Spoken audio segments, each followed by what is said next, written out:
Hello guys, আপনারা দেখুন আমাদের বাড়িতে কালকে একটা পুজোর অনুষ্ঠান আছে, তাই আমার দিদি বোঁদের প্রসেসিং করছেন। কিভাবে করছেন আপনারা দেখুন।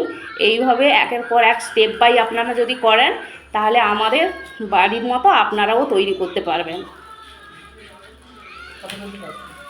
প্রথমে বেসন নিয়েছে, নেওয়ার পর আমার দিদি বেসনটাকে ভালো করে ফেটে ধীরে ধীরে ধীরে ধীরে জল দিয়ে ওটাকে মাখাচ্ছে।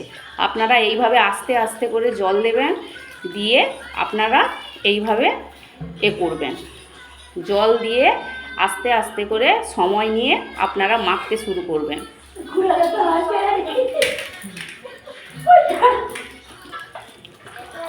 কারণ একবারে জল দিলে ওটা এটা বোঝা যাবে না, থিকনেসটা বোঝা যাবে না। তার জন্য আপনাদেরকে আস্তে আস্তে করে জল দিয়ে এইভাবে ধীরে ধীরে স্লোলি আপনাদের মাখতে হবে।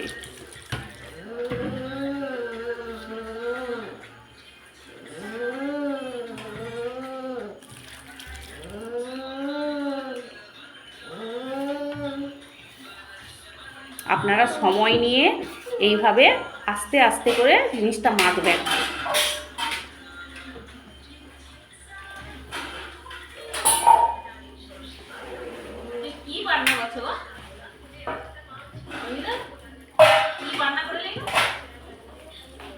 হিরো হিরো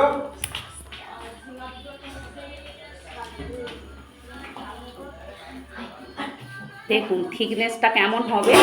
আস্তে আস্তে করে জল দিয়ে স্লোলি স্লোলি কেমন করে মাখছে আপনারা লক্ষ্য করুন। আপনারা নিজেরাই এইভাবে করলে আপনারা বাড়িতে তৈরি করতে পারবেন।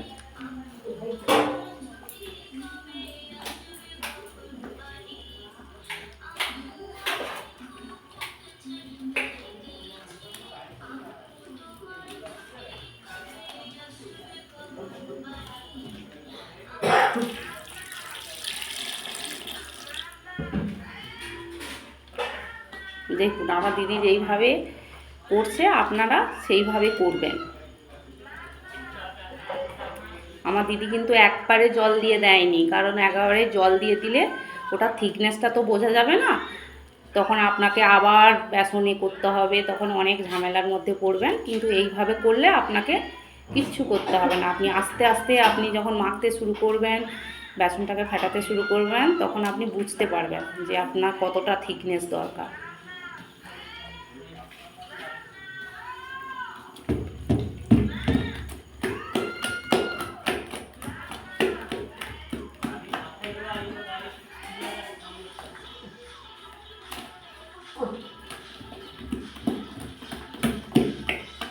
এই বোঁদেটা আমাদের প্রায় 100 জনের মতো হয়ে যাবে।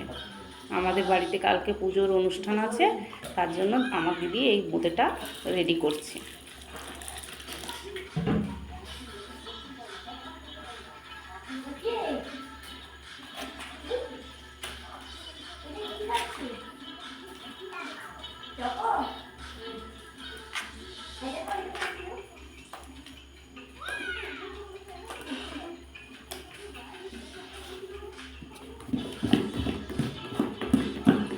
ওর ফাটা আর দিতে হবে একটু করে কেটে দিয়ে অল্প করে কেটে কেটে ছোট করে থিকনেসটা হবে এই যে থিকনেস।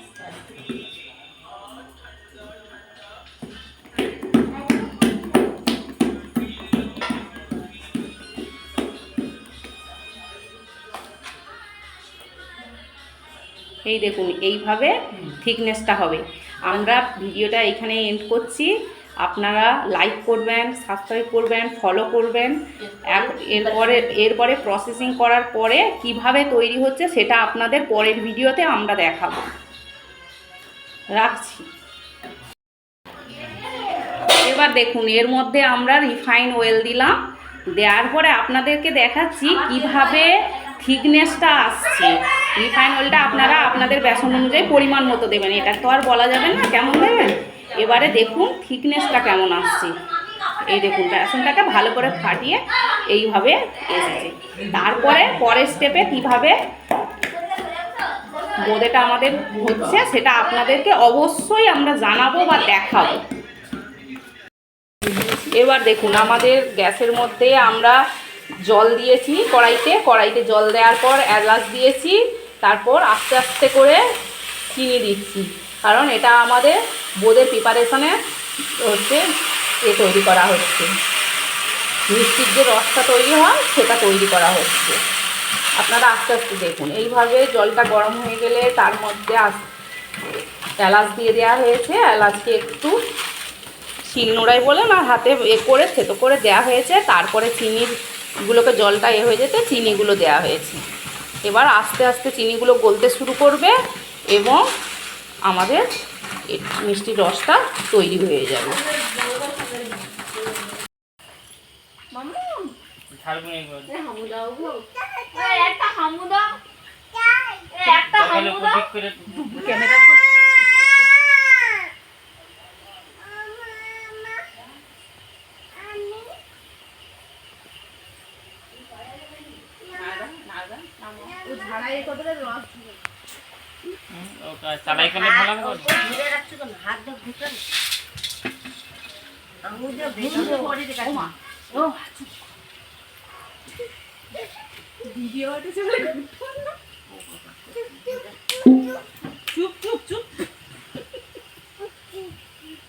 দারুণ হয়েছে তো।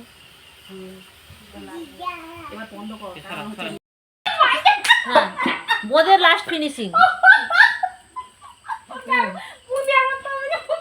এবার আমাদের বোঁদের রেডি, লাস্ট ফিনিশিং চলছে এখন। কিছু সময় এবার ভেজে দিতে হবে, তারপরে সব তুলে দেবে। আমাদের বোঁদের রেডি। এ তো দারুণ হয়েছে দেখতে। এবার আমাদের বোঁদের রেডি।